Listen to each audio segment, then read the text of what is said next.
We're continuing the discussion of my Odysseys and Litanies on August 3rd, 1995. Yesterday, I brought myself to the point where I landed in Normandy with a replacement company, dispatched over to a forward redistribution center, which is where I'll pick up the story. But now I would return to what I started at the very last moment, namely showing you something on the map. This is a German map, German atlas, which perhaps is not inappropriate in this case. We landed in Liverpool by train down to Southampton. This took a few days.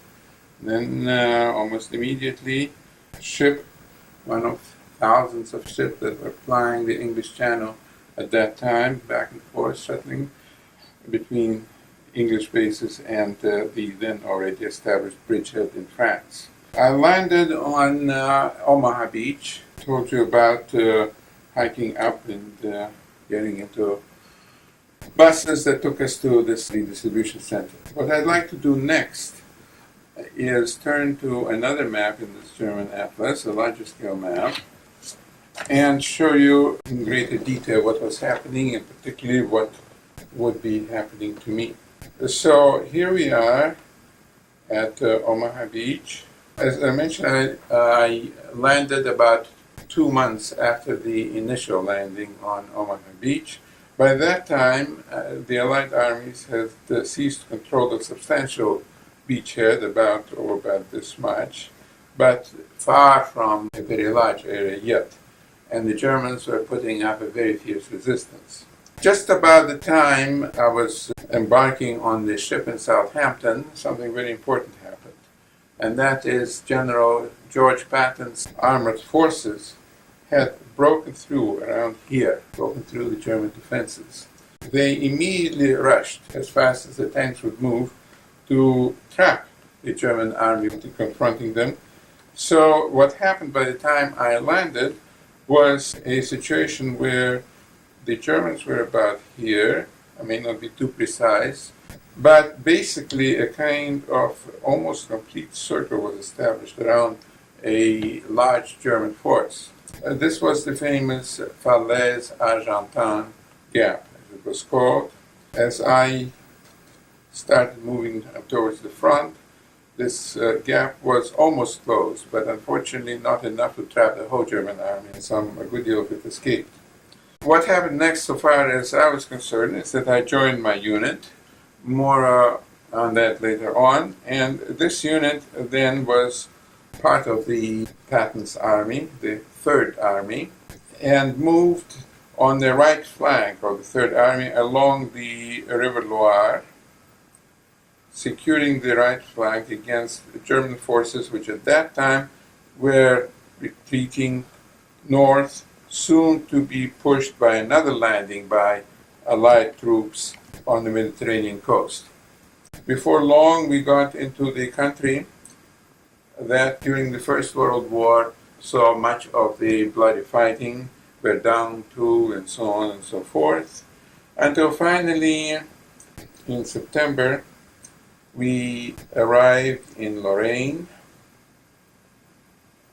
right here, and by that time, Blood and Guts Patton, George Patton, ran out of supplies and gasoline, and we stopped for a while.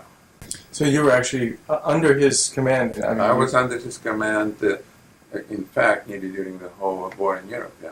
Oh, okay. And this traveling was mostly by truck, I suppose, or was this a large man foot? Well, I will explain that because I was no longer an infantryman there. You're right, it was by truck, it was not by foot. We got to Lorraine here. So it was a very decisive moment in the battle for Europe, and it was another hinge of fate, if you wish, because from that point on, the Germans were on the run almost everywhere, although they did put on very stiff resistance in many places, and even a major counterattack, the Battle of the Bulge, in which, as it happened, I was very much involved, as I will explain to you later on. The purpose of this redistribution center was to supply manpower to those units which lost some manpower during the previous 2 months of fighting. As it happened, my military record carried 2 what was known as AOS, Army Occupational Specifications, in other words, indications of my professional competence in the Army. One was the famous 745 meant infantryman. And then there was another one whose number I no longer remember, although I should remember it, which meant clerk. The reason I had that one was that because in Fort Ord, during interruptions between landing practice and other things in Fort Ord, just to kill time, I volunteered to do some clerking in the regimental, or probably more like a company office, and I obtained a certain familiarity with the office routine. I didn't put in too many hours, but enough for someone to put down clerk for me. Well, that actually was a very fateful development because it changed my whole life. And it was one of those things which I adverted to in our earlier conversations, that all through my life I have been extremely lucky. So at one point, or after I'd been in this e-distribution center at most 2-3 days, I was called to bring all my things to report to the unit I was assigned to. I was directed to a truck, and the first thing that I noticed on that truck, that it had the usual abbreviations of field artillery and not infantry. I thought that was a little curious because I had a little field artillery, to put it mildly, very little experience. So that truck carried field artillery designations, and of course I kept my mouth shut because under the circumstances, being in the artillery was much better than being in the infantry. And sure indeed, about half a dozen guys, myself included, were loaded into that truck. It was a relatively small truck. We were, of course, at that moment strangers to one another, and they looked at me and saw me carrying an infantry rifle, an M1 rifle, and they all carried the much smaller carbines, so-called 30 caliber carbines, which was the personal weapon that artillerymen carried. And they looked at me and said, "How come you've got an M1? And I said, "Oh, you know, the usual Army snafu." And that, of course, was a sufficient answer, because every soldier understood that, the meaning of that expression. So we were taken first to the headquarters of the battalion of this field artillery unit, and then sent to the several batteries. A heavy field artillery battalion had 3 batteries, and each battery had 4 big guns. I was directed to Battery C, or Charlie, in Army parlance, and was informed that I arrived to be the battery clerk, because the clerk had been wounded in action a few days before, and they put in a requisition for another clerk. That kind of scared me because my clerking experience was very limited, but on the other hand, it would have scared me more to be assigned to infantry, so I kept my mouth shut. Another stroke of luck was, however, that the following day, the wounded clerk returned. Apparently his wounds were not very serious. He was sent back to his unit. So he took that over, and the captain commanding the battery was stuck with an extra man, myself. But he looked at my credentials, having had a certain amount of training, to mathematical training, he decided I was just the man he wanted to assign to what is known in the American artillery as the detail. The detail is that unit of an artillery battery which is in charge of observation and communication. And that involves such things as land surveying in order to survey the position of the guns. It involves triangulation with transits and other equipment like that to establish the precise location of targets and to direct fire and so on and so forth. And the person with some mathematical skill was useful. So he assigned me to that. First, of course, as a lowly private, but eventually, towards the end of the war, I worked up my way to the exalted rank of a staff sergeant, being indeed in charge of the whole detail, which meant altogether about 10 men for the battery. From then on, until the end of the war, I served in this capacity. Were your responsibilities mostly in calculations, things on paper, or using information that was gathered outside, or were you outside as well, gathering information? Well, both. Now, the calculation, of course, was obviously simplified because under wartime conditions, one could not spare, a lot of time for doing algebraic and arithmetical calculations. So there were all kinds of shortcuts, tables, and special slide rules, and so on. But at least someone understanding mathematics understood better what he was doing. Mm-hmm. Right. And that's what I became. Now, let me say a few words about my duties, which remained essentially the same, except for the progressive elevation in rank until the end of the war. My duties, and then I'll say much more about where we were and what happened, what part of my unit and myself, if I may put it so grandiloquently, played in the European War, and what I observed, etc., etc., etc. What my unit was responsible for, as I already said, was observation, communication, and, if you wish, surveying of distances land. Now, obviously, within the unit, these functions were also divided and assigned to individual people. Some people were strictly radio operators or stringing telephone wire and so on. Other people were up on some high point observing. Other people were surveying in the guns. Every time the guns were moved, one of the four guns had to be surveyed precisely to the last yard as to its location on the standard map. The purpose of that was that it was that gun, always gun number 2 in Army usage, things are always standardized. Gun number 2 was surveyed to the last yard so that we and the fire control unit in the battalion knew precisely where it stood, as I say, to the last yard, if not to the last foot.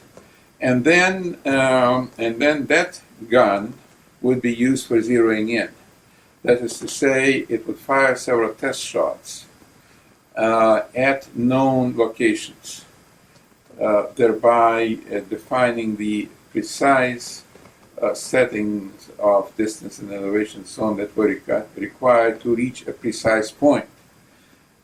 And once that had been established, then of course one could with precision fire at any other point, since one knew on the map the exact distance and direction from point A to point B. So, first of all, how far were these targets? Well, okay. These guns were just about the heaviest field guns in the United States Army or in any army. There were some heavier, but these were sort of the workhorse of the heavy artillery. There were 155 millimeter guns.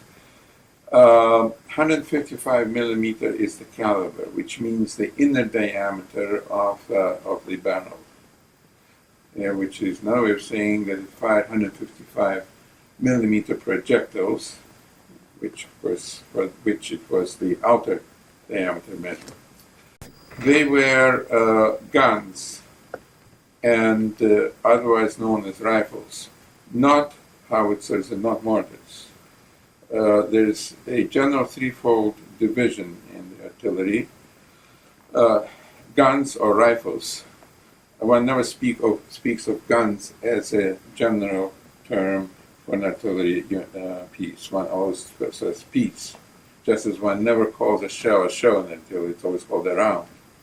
Guns or rifles are long-barreled pieces, which means that they are the longest range firing guns for their size. Our guns, the 155s, known since World War I fondly as long toms, The long toms had a maximum distance of 27,000 yards, or about 17 miles, which is quite a long distance. And they fired a projectile which one person could lift with some difficulty. It was a very heavy projectile. That projectile did not include the powder charge. The powder charge came separately, so the projectile itself with appropriate fuse on it, the fuse at the last moment deprived of its safety features, the fuse was rammed into the chamber of the gun. Then a large sort of sausage-shaped cotton bag containing the powder charge was pushed behind it, and then the breech was sealed. Then the lanyard, as it was called, it was a very strong string, was pulled to have the trigger hit the primer, which was a very small thing, which exploded, the explosion hitting the powder bag, which caused the whole powder bag to explode, and that caused the firing of the projectile. Did the projectile have any further power of its own, or was No. it simply went on the... It was strictly ballistic, Okay. meaning that its propelling force came from the initial explosion, and once it left the muzzle of the barrel, there was no way to change its direction. And if this thing could be shot 17 miles away, how did you determine whether you'd shot it accurately? Well, that's where the observers came in. They could tell that far away. Yes, of course, 70 miles was the maximum. It doesn't mean that it was always, might be something that's fired only 1 mile. Mm. And in extreme situations, it could be fired point blank at direct aiming, for example, at approaching tanks even 100 yards away. But 17 miles was the maximum. Mm-hmm. There were different kinds of charges in the projectile, high explosive. There were also phosphorus charges. I spoke yesterday about the smoke screens. They could be used to lay smoke screens. And there were different kinds of fuses. The fuses were put in on the last moment by instruction from the fire control center at the battalion. They could be ordinary contact fuses. They could be set to explode a certain elevation above the ground. They could be set to explode so as to penetrate strong fortifications or strong armor. It was a variety of alternative fuses. So the fuse, the round exploded at a certain point on contact or on arrival at its target. But that's what the fuse did. Yeah, and so you had to set not only the location of the target, but also the time you wanted the fuse to take. So all these things. You meaning somebody. All firing was controlled at the fire control center. It was in contact by telephone or radio with the individual batteries and in turn with the gunner's batteries. Mm-hmm. Also, of course, it set the elevation and the declension of the gun. So the order would come in numbers, elevation so much, declension so much. The aimer operated with an aiming stick inserted in the ground, maybe about 25 yards in front of the gun. After the gun had been zeroed in the method that I described. And then there was an optical sight. All this, of course, by the standards of the 1990s, is very primitive. But there was an optical sight. The gunner operating certain wheels, setting the declension and the elevation and so on, aligned his hairline with a stick, and he reported, of course, to his officer that he's ready to fire. And then the order came fire. The lanyard was drawn, the gun fired. It had a very mean recoil, and it had an enormous boom, so everybody immediately closed his ears, so its eardrums would be pierced. And it recoiled, I don't know, maybe about 8 feet or so. There was, of course, destroying everything in the way that requires should there be anything in the way. There were, of course, certain ways of firing into all the guns of a single battery or a single battalion, which meant 12 of these big long toms, or maybe of several battalions, could be coordinated to fire at once at a particular target, sort of pulverizing it. Or they could be, all that was determined at the battalion. The battery did not, as a rule, did not have any discretion in this respect, unless, of course, it was about to be overrun by the enemy, then obviously the battery had to fight for itself. You asked about observation. There were three kinds of observation, short of direct aim at a target that the aimer could see by himself. There were ground, forward, and air observers. The ground observers sat, if possible, at some high position, as far front, as close to the front or to the enemy as they could possibly be, and observing the ground before them. Now, in flat ground, they would have to be some church steeple and so on, which was almost suicide, because then the first thing then we would do was shoot down all the church steeples, knowing that's where the enemy's observers were sitting. That was almost suicide. Mm-hmm. And I was a ground observer of that kind. Then there were forward observers who, equipped with portable radios, would be right with the infantry or with the armored units at the very front. That was face-to-face with the enemy, calling on fire. These forward observers usually were related to much smaller scale artillery, because our heavy artillery was not used so much for immediate tactical purposes. We were too heavy for that. But it was used more for sort of basic artillery preparation for an offensive or breaking down some very major defenses, such as the Siegfried Line or something like that. And then there were air observers flying in Piper Cubs, which of course also was almost suicidal, because these Cubs flew very slowly and could be easily seen by the enemy and shot down either from the ground or from the air. Being field artillery, as you say, being behind these lines, were you easily sighted by the enemy? Were you ever under fire? Oh yeah, quite often. Even if we were not in a church steeple, we say we were in the mountains country, hilly country, and some of that country Joan has seen. We went to the old places, and even you have seen. Remember? I vaguely remember in France, yes. I remember a field, sort of a flat field somewhere. Well, I think it was not so flat. It was a hill, St. Genevieve Hill, where I took Joan to. The enemy could also deduce that that's probably where the observer is sitting. Or, by careful observation, could detect movements there and so on. Or perhaps by air observation. Fortunately, the Allies got control of the air almost immediately after the landings in Normandy, and that was absolutely crucial. That meant that we could move during the day, and so the Germans in the country had to move at night, and so on. But we were fairly free of interference from German air. And how about the guns?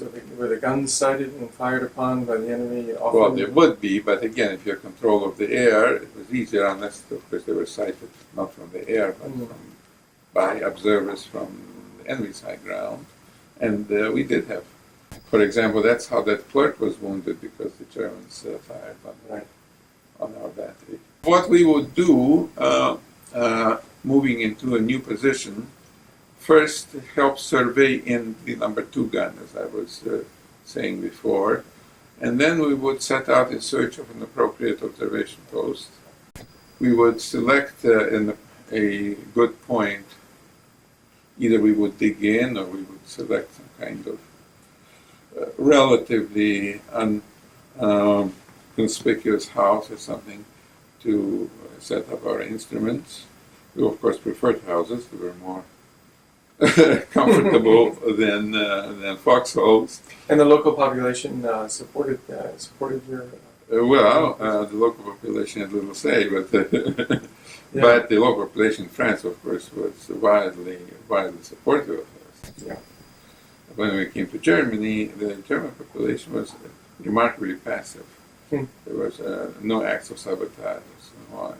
By that time, of course, it was useless for the population to put up any resistance.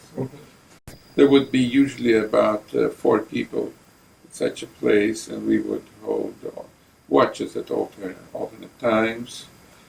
We would usually leave our larger vehicle at the foot of the hill, and we'll string a telephone line up to our observation post because it was a more reliable form of communication and radio and not easily picked up by the enemy.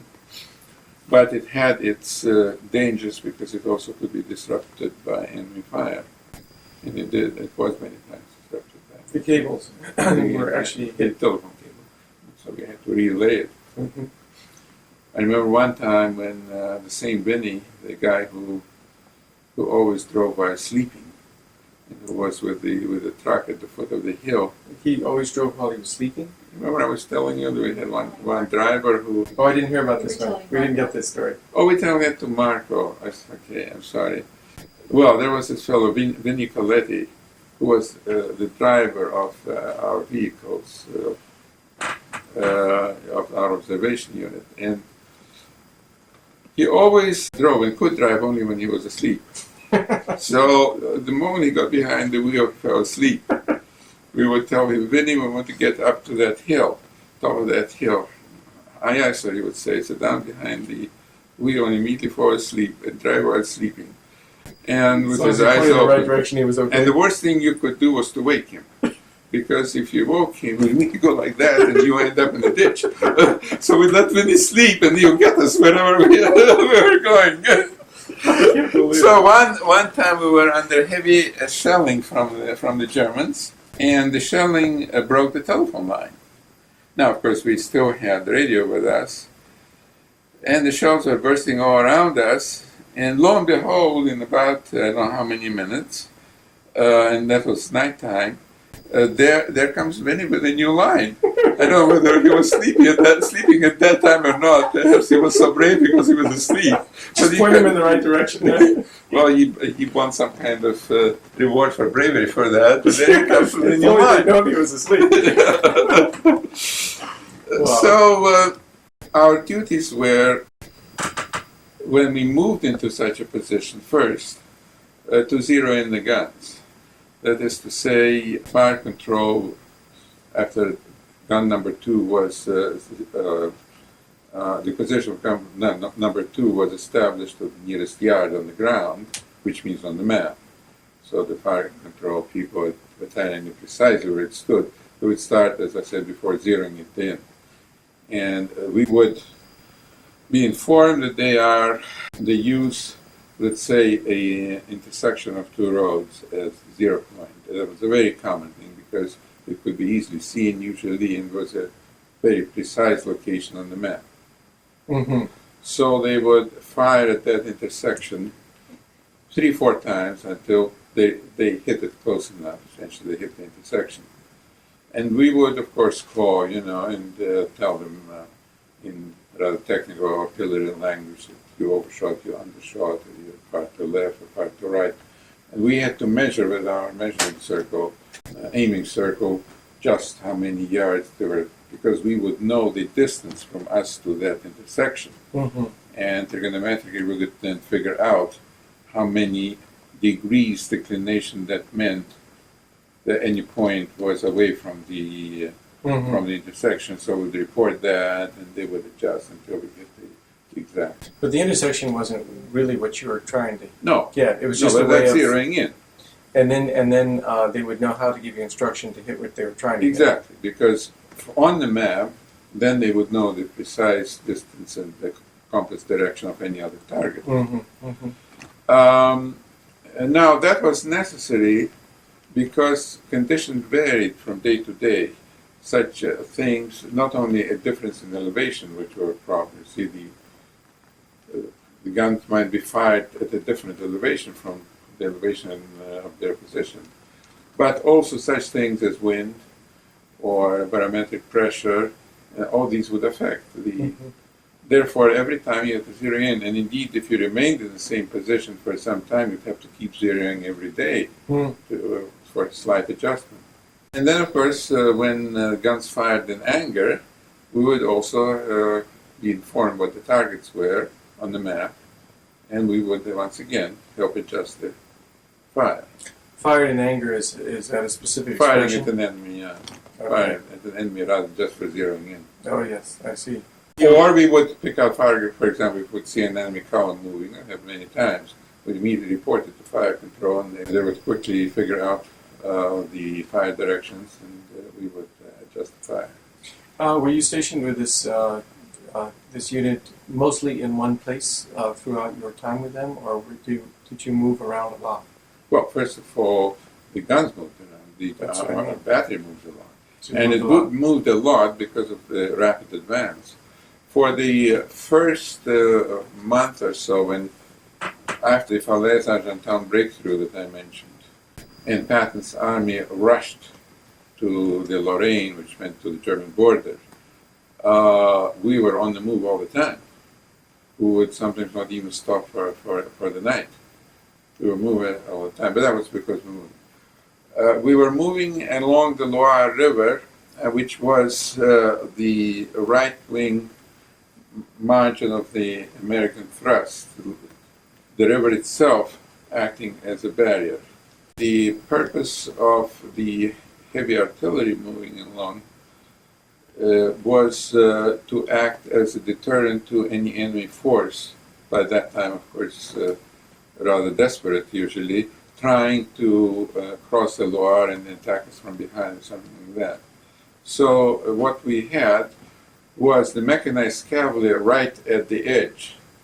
It traveled in small light tanks or armored cars and patrolled the edge. And we, a few miles back, ready to give support if they sighted any serious enemy action, with the chief armored and infantry forces reserved for the forward thrust, while we protected the flank. I'm curious, what was the average time to set up the guns after you found your spot? And was this a quick? It was a quick affair, yeah. It depended also on the natural conditions. For example, if let's say it had rained and it was muddy, then obviously we could maneuver with the guns locally rather slowly. Setting up big guns was not so simple. Each gun had its own cat. A cat means the Caterpillar tractor, which was not like the Caterpillar tractors you see on roads or on farms, but it was a rather large vehicle, very powerful, which pulled the gun behind it, but also had enough space in it to carry the whole gun crew, which meant about 6 people or so with all their equipment, and a load of ammunition and powder and so on. And obviously they couldn't move very fast, they could move only on the better roads for any long distance, but then they would have to get off the road and typically into a position which was some way protected from enemy, at least ground observations, say behind woods or in the draw in the land, the valley in the land, and preferably so that the flashes, which the big guns obviously emitted at each fire, would not be too obviously visible. So you had to find such positions. But when you found such a position and got the guns, then I think it would be set up and surveyed in within 20 minutes or so, and our unit would be already on the way to the observation point to start zeroing in the gun. So that might take, depending how far we had to go to the observation point, how long it takes to find it, and whether it was daylight or night and all that. So, but usually they could start firing probably within an hour of being set up. That's remarkable. Which, of course, there were mobile guns which could do it faster, self-propelled guns, but ours were not self-propelled.